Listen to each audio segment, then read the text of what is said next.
Seruni, si kunang-kunang. Dahulu kala, kunang-kunang adalah hewan yang paling disayangi di hutan parau. Tubuhnya kecil, indah, dan dapat mengeluarkan cahaya di malam hari.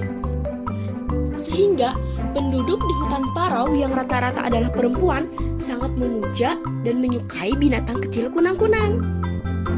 Seiring berjalannya waktu, perangai kunang-kunang sebagai hewan yang asal mulanya sederhana dan ramah berubah menjadi bongga dan suka marah, serta menjelek-jelekan hewan lain. Dan ketika pada suatu hari, wah, udara yang cerah, tetapi rusak karena kehadiran seekor ulat di bungaku yang indah ini. kata kunang-kunang pada temannya seekor kunang-kunang juga. Ulat yang diejek oleh kunang-kunang hanya tertawa dalam hati sambil berdiam di ujung bunga matahari yang tumbuh di hutan parau itu. Hai, kenalkan, aku Vika, ulat biasa yang baru datang karena tertiup angin ke hutan parau ini. Kata ulat itu kepada Seruni, sang kunang-kunang primadona dan temannya. Siapa yang mau berkenalan denganmu, ulat jelek? Aku tak sudi melihatmu. Engkau merusak pemandangan indahku hari ini. Kenapa engkau tidak pergi aja jauh-jauh dari hutan ini? Tanya Seruni kepada Pika setengah menghardik. Vika yang mendengar hardikan Seruni sang kunang-kunang hanya bisa terdiam sedih sambil memandang Seruni sang kunang-kunang. Maafkan aku apabila bentuk rupaku merusak suasana hatimu, wahai kunang-kunang yang indah.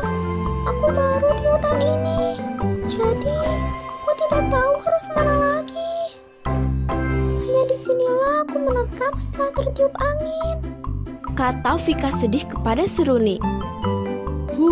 Itu hanya alasanmu saja, ulat jelek. Kata Seruni kepada Pika. Ini adalah wilayah kekuasaanku. Siapa sih yang tidak mengenal dan menyukai kunang-kunang seperti kami? Jika dibandingkan dengan engkau yang jelek itu. Kata Seruni kepada Pika sambil tetap mengejeknya. Baiklah, aku akan pergi mencari tempat baru apabila kehadiranku di sini mengganggumu, wahai kunang-kunang. Jawab Vika sedih. Dengan sedih dan sabar, Vika berjalan perlahan-lahan melalui dahan dan bunga matahari, lalu menuju daun dan pergi perlahan-lahan dari satu bunga ke bunga lainnya, dan dari satu daun ke daun lainnya. Akhirnya dia pergi juga. Kata Seruni pada temannya puas. Yuk teman-teman, kita pergi bermain lagi. Ajak Seruni kepada temannya. Dia semakin merasa sombong dan ponggah karena berhasil mengusir seekor ulat jelek yang mengganggu pemandangan di wilayah tinggalnya. Sementara itu, Vika yang memulai perjalanannya terseok-seok tak tentu arah untuk mengisi perut dan mencari daerah baru yang dapat dia tempati tanpa gangguan dari binatang lain. Dia masih merasa asing dengan hutan parau ini. Baru 3 hari Vika terdampar oleh angin di sini. Di manakah aku dapat mencari tempat tinggal yang baru?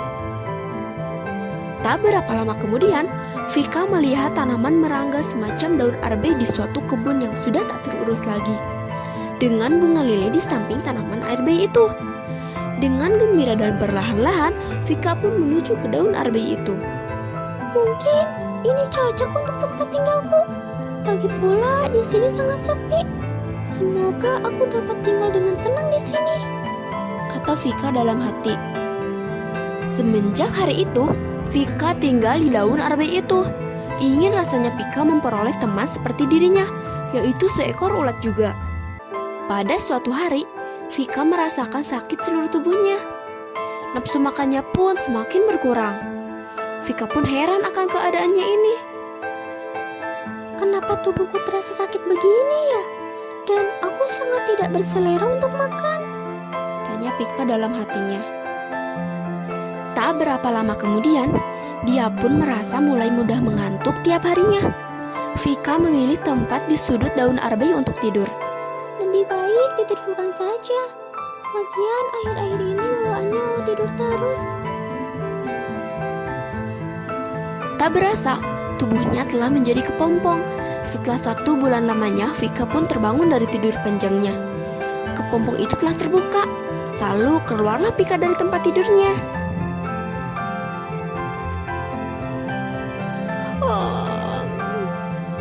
Aduh, aku tertidur terlalu lama. Hei, kenapa tubuhku jadi ringan ya? Vika segera berlari menuju air di daun untuk mengaca dirinya. Sangat terkejutlah dia melihat perubahan dirinya yang sekarang. Benarkah ini saya? Yang dulu seekor ulat, kini telah berubah. Kata Vika dalam hati. Dia sudah menjadi seekor kupu-kupu yang memiliki sayap aneka warna. Indah sekali. Vika pun bercucuran air mata bahagia mencoba untuk terbang. Oh, ternyata aku telah menjadi seekor kupu-kupu yang dapat terbang. Terima kasih Tuhan, aku dapat terbang dan dapat menikmati indahnya hutan ini tanpa harus berjalan lagi. Tiba-tiba, ketika sedang bergembira, Vika bertemu dengan Seruni dan teman-temannya. Vika segera menyapa mereka.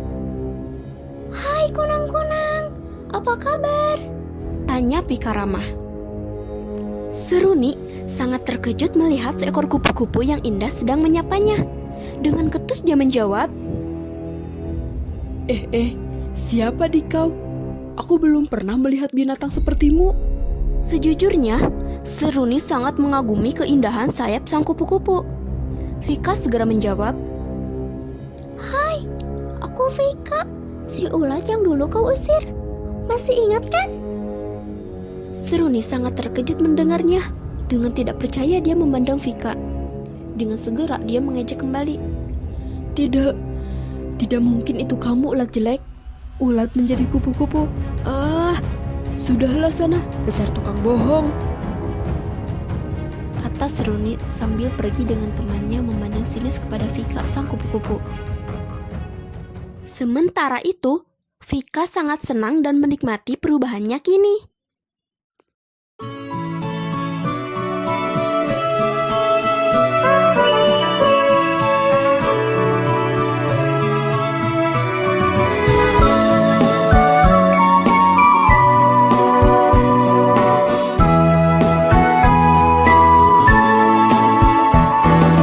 Kupu-kupu yang lucu, kemana engkau terbang? Hilir mudik mencari bunga-bunga yang kembang. Berayun-ayun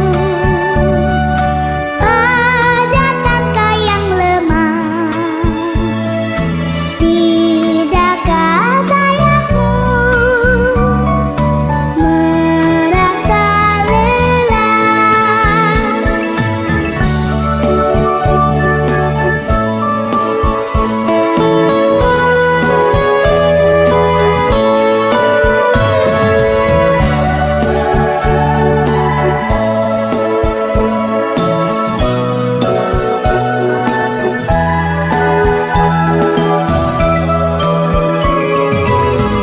kupu-kupu yang elok, bolehkah saya setan mencium bunga-bunga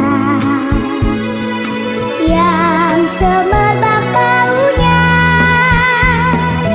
sambil bersendam? Semua ku hampiri. Bolehkah ku turun bersama pergi? Bolehkah ku turun bersama pergi?